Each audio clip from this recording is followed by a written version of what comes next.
इस news channel पर जो भी वक्ता ने कहा वो उसकी अपनी राय है जिसकी कुछ पुष्टि एनजीओ, कुछ प्लेटफॉर्म्स अगर ये कहते हैं कि दिल्ली में पहला दलित सीएम होना चाहिए तो कोई गलत नहीं।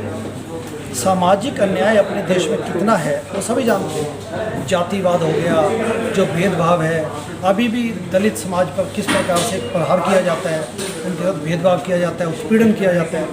तो वंचित, पिछड़ा एवं जो अल्पसंख्यक समाज है उसके साथ खड़े होने में किसी प्रकार से ग्रेज नहीं होनी चाहिए। इनफैक्ट ये तो जिसको अपन इंग्लिश में कहते हैं अपन लोग अफर्मेटिव एक्शन।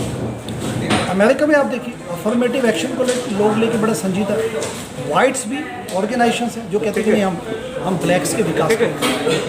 ऑर्गेनाइजेशन हो गई, कंपनीज हो गई, यूनिवर्सिटीज़ हो गई, अफर्मेटिव एक्शन के तहत वो इस बात को सुनिश्चित करती हैं कि सभी को न्याय मिले। तो भारत में अफर्मेटिव एक्शन के तहत यदि हम कहते हैं कि भारतीय लिबरल पार्टी के माध्यम से पहला दलित सीएम दिल्ली की जनता चुनेगी तो किसी भी प्रकार से गलत नहीं है, बल्कि एक खुशी की बात है।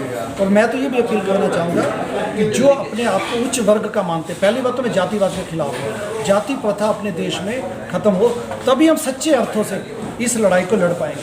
लेकिन यदि कोई अपने आप को कहता है कि मैं उच्च वर्ग का हूँ तो उसको भी इस बात की बड़ी खुशी होनी चाहिए कि दिल्ली में हम पहला दलित सीएम चुनना चाहते हैं।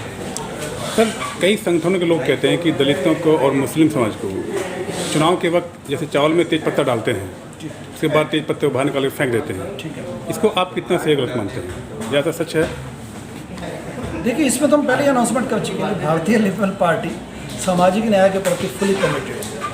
जो हमारी सेल्फ डिक्लेरेशन यानी कि चुनावों से 7 महीने पहले हमने डिक्लेयर किया है कि भारतीय लिबरल पार्टी के माध्यम से जनता दलित सीएम चुनेगी, तो ये it is just the beginning, ये तो सिर्फ शुरुआत है। दिल्ली में ऐसा होगा और ये सामाजिक न्याय की लड़ाई पूरे देश में लेके आएंगे। और मैं तो ये भी कहता हूँ, क्योंकि मुझे तो स्वयं चुनाव लड़ना नहीं है, 2029 में भारत में पहला दलित प्राइम मिनिस्टर के लिए जनता तैयार होगी। क्या आपकी पार्टी दिल्ली में अकेले चुनाव लड़ेगी या किसी के साथ मिल के? सभी सीटों पे चुनाव लड़ेंगे, अकेले लड़ेंगे, 70 सीटों पर जनता के साथ है। ठीक है।